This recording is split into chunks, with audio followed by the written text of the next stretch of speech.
mutual friend's wedding, who I knew through playing soccer in grad school, and he knew through soccer in college. Yes. But what I didn't know at the time is that he didn't actually receive a legitimate invitation to the wedding until about a week before. No, I never received a legitimate invitation. You were formally invited. Mm-hmm. I received a text message 3 days before the wedding saying, "Would you like to come to my wedding?" implying that someone dropped out, and I said yes, because I never say no to a party. So we were kind of fated to be at this singles table at this wedding. I had brought my best friend along. She played as my wingman. Kind of figured out early on at the wedding table that I took a liking to Jamal, so she did a really good job of, I don't know, hanging out with one of his friends at the table so that we could have time together. Yeah. And it worked. And apparently, because I took my glasses on and off a lot, she was intrigued by that. It wasn't just that, it was he called me by my first name a lot and would say, "Katie, can I refill your glass?" Or, "Katie, would you like this?" And I kind of Which, really knowing liked that you know me now and how good I am with names, I almost never do that. Never, because I ever. forget them Yeah. immediately. So, yeah, I really used all All your charm. my mental acuity to focus and remember your name. Yeah. Because it was important to me. All right. And yeah, and then we danced to Al Green's Let's Stay Together, and that's how we met. Yeah. Our engagement has made a lot of men unhappy because he set the bar really high. He took me on a kind of mental scavenger hunt where he, you know, it was a Thursday night, so that throws you off guard already because nobody, you know, thinks that they're going to get proposed to on a weeknight necessarily, with no major holidays around or any real reason to be getting engaged at that time. But he ran out the door to go to pause for his normal volunteering and was insistent that I check the mail for a package that was coming. And when I did, there was a wax-sealed envelope in there that had a 4 or 5 page story on it with strict instructions to not read ahead. And it detailed the story of a lady knight who had to find her prince who was ensnared by an evil dragon, and to do that she had to solve certain riddles and puzzles. So she's at this point reading this story that I wrote, and it's just a fictitious story that has, you know, little snippets of stuff from our relationship, like places we've been or things that we said, or, you know, kind of in jokes that were personal to us at the time. And at this point I'm at Jewel, buying champagne and trying to rush to go to my friend's house to get changed from sweatpants into my fancy clothes, because she saw me leave the house in sweatpants and I wanted to surprise her with new stuff. But it was interesting because throughout this whole process of solving these riddles, I would kind of figure one out, and then I would have to text or call him to figure out if I was right or not, and if I was, I could move forward to the next one. But in my mind, at one point I was certain he was doing this and being this romantic because he was proposing, and then there were other points where I was thinking, no, he's not. This is just a romantic fun gesture that he's doing. But eventually the puzzles led me to a box under the bed, and he had bought a really pretty white dress for me and instructions to kind of get fancy and then meet him at Cafe Baba Riba, right? That's in Chicago. So at that point I thought, definitely getting engaged tonight. And so I painted my nails real quick and cut them and made sure my fingers were fancy. So at that point I'm waiting at the bar and I'm super nervous. And she comes in. You wore some other dress, right? No, I didn't end up wearing the dress that you bought me. It was too summery. It was winter. So I'm wearing like a nice slacks and the blazer and bow tie. And she shows up and we had a really nice dinner in which at this point, you know, the ring box is just not burning a hole in my pocket, but just we go to sit down and she takes the seat in the booth, and I was like, no, I want the seat in the booth because I want to take my jacket off and have it right next to me, because the ring won't fit in my pants pocket. So then when he did that, I thought, okay, so maybe somebody's going to deliver the ring, so he has to see them coming, and that's why he made us switch seats. But then we get all through dinner, and he tells us that we are going to dessert somewhere else. And so at that point, I'm thinking, okay, so he's not proposing tonight, because why else would he switch seats? I also think you know that I wouldn't propose in a public restaurant. I had no idea. No, I had no idea. My mind went back and forth the whole night. And I went through like basically a pre-proposal speech at dinner. Yeah, you really did, and that threw me off too. I remember going to the bathroom thinking he just said this whole romantic thing and nothing came of it. So he told me we were going to dessert at this famous creme brulee place, and I had no idea what he was talking about. So we got in the car and... You love creme brulee, and you were amped up to go to a creme brulee, even though it sounds ridiculous that it just says, that's a creme brulee restaurant. Yeah, sure. Best in the city. But so he parks then, and he said, you know, the creme brulee place is just around the corner, but we have to go through this park to get there. So we start walking through this park. Which is legitimate, but I was just hoping you bought it. I'm glad. It's not legitimate because there was no creme brulee place. Well, it's weird to say, I'm going to park on the other side of this park so we can walk through a park to a restaurant.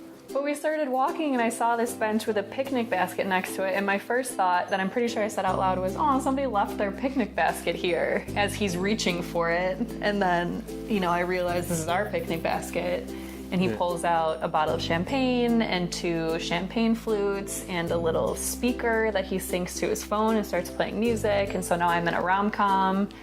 And because I specifically played music from your favorite rom-com. Yeah, he did. So I felt like I was in a movie all of a sudden.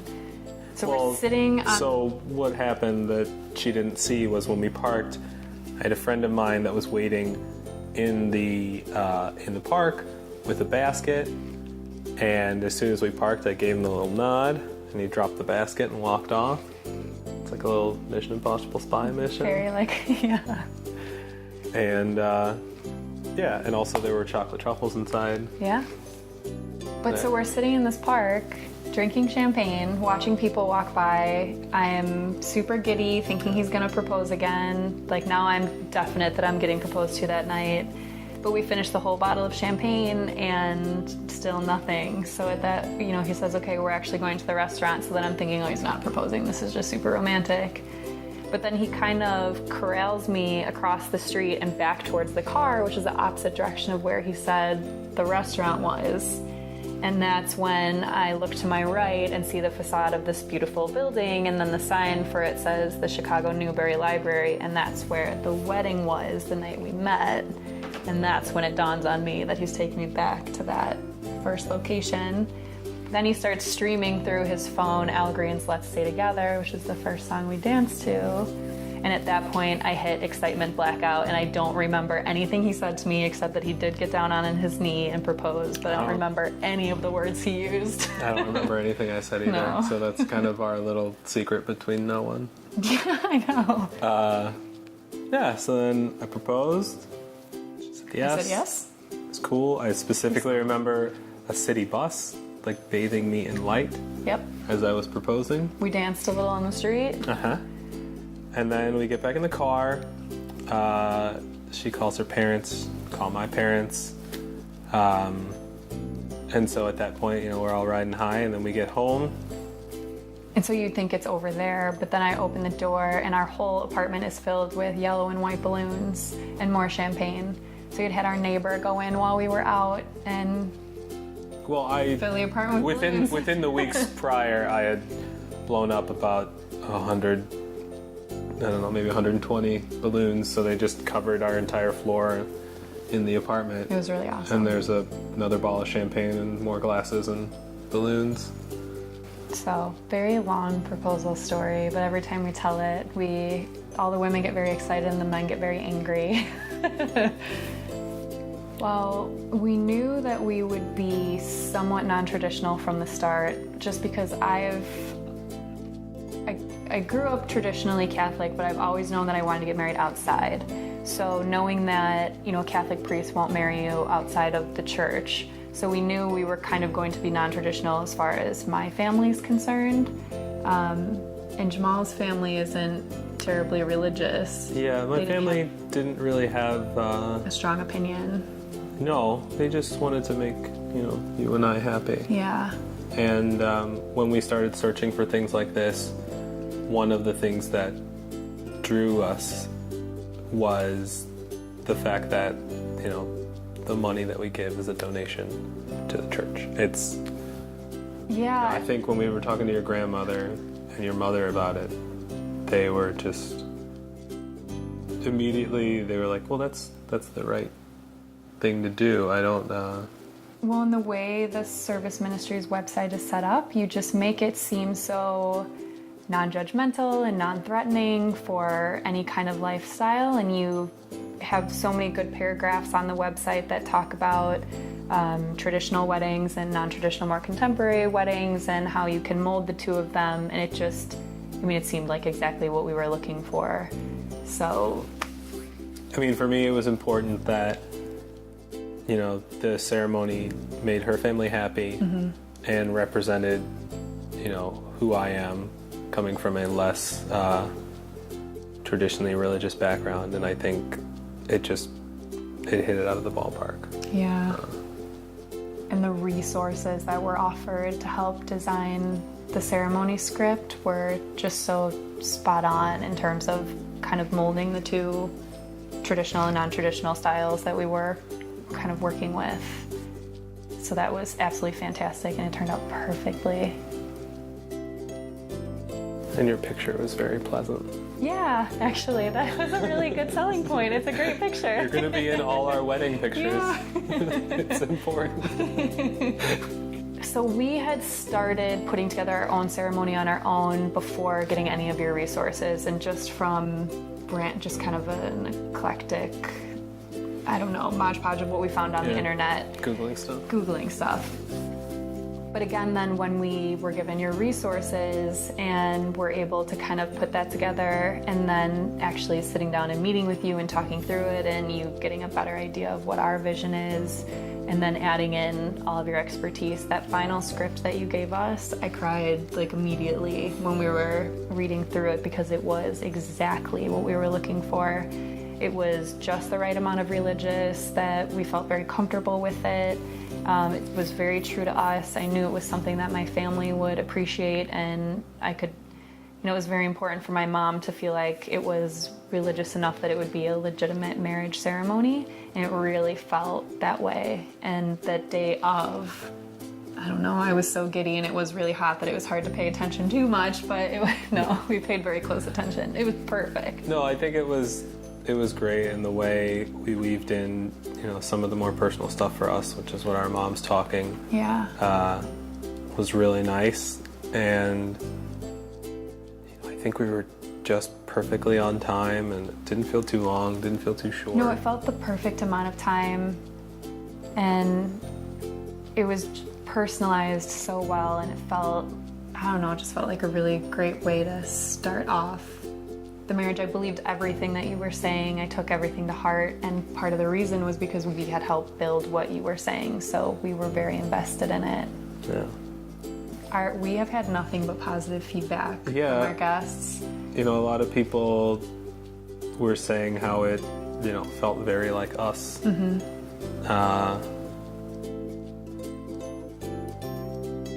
I don't, a lot of the other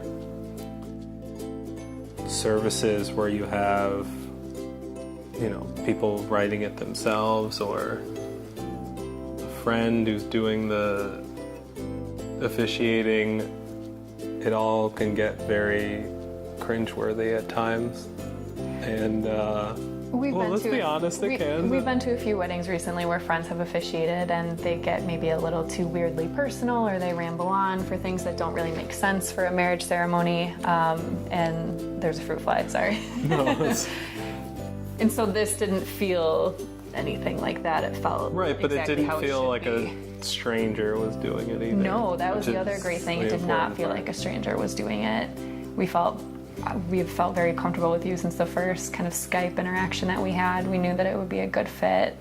That's a good point. It was very personal and comfortable, and I wouldn't have it any other way. And your mom was very. She was so happy. Was very pleased. She's the hardest person in the world to please, but she was so happy with every part of the ceremony, everything that was said from start to finish. And if you don't get a complaint from her, you know you did well. That was very true. Yeah. I would recommend to friends who are more religious than we are, who are less religious than we are, who are just the, I don't know how we are. I feel like you would do a really good job of fitting to kind of anybody's needs or styles and helping them to feel comfortable at their wedding. Right. I think it's just a very good way to put a personal touch on your wedding without it becoming, unorganized or amateurish. Oh, yeah. Or, taking away from the kind of feel you're supposed to have at your wedding. I think we had a good feel. You made a great feel. It was fun. Yeah. It was proper. It was. And you've been so efficient and organized and helpful from, again, that very first phone call through the rehearsal when I had a really bad migraine and couldn't be present. I knew that everything was in good hands and it would all turn out the way it was supposed to. To meeting with us. And it did. To meeting with Mom. Oh, yes, you endured a meeting with my mom alone. That's good on you. Yeah, we loved it. We really did. Highly, highly recommend. Mm-hmm.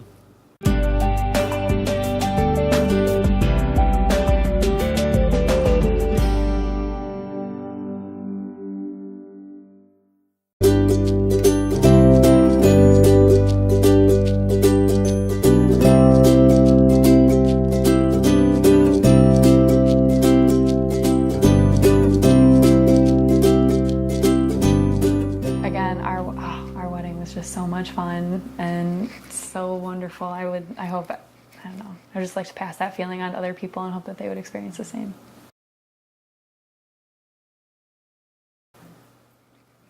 Ditto. Should I look right in the camera? Ditto. Give it a... Were you doing a thumbnail? Is that what you were doing? I was doing a thumbnail. Interview's over.